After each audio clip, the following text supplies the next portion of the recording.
setting that up. So how can cultivators and, Massachusetts businesses maximize profitability using efficiency programs? Yeah, I'm going to start with the third point there because it's really our kind of core function where we are offsetting some of the incremental first costs associated with higher efficiency equipment. So we're directly impacting your capital expenditures required to install the energy efficiency. That's one way. And then also there's, of course, the OpEx side of the profitability equation. And so anytime you reduce your utility costs, we've seen studies that utility costs are up to 50% of the total cost to grow a gram of cannabis. So clearly, if you can reduce those utility costs, you're going to have a significant impact on your profitability. So how do we help you do that?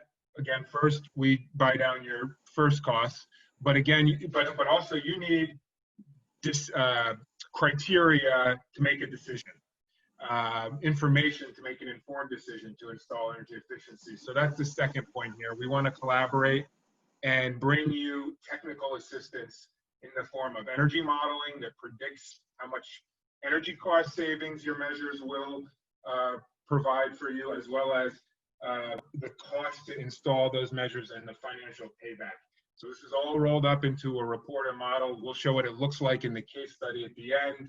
But the idea is that you have the information in front of you to make an informed decision and get as much energy efficiency into your building as possible. And then the first point, crucial, that all takes communication and trust. And so I don't think it's as much of an issue in Mass, maybe, but I do hear it sometimes where kind of scared to approach the utility. I just want to say this money is yours. The fund that creates these incentives, the pool of money that funds these incentives is from the utility bills. We take a portion of those proceeds and put it towards these incentive programs. So, and we redistribute that money back out to projects that install energy efficiency. So this is your money. We're just giving it back to you for installing energy efficiency measures. So hopefully that addresses some trust there. Yeah, thank you.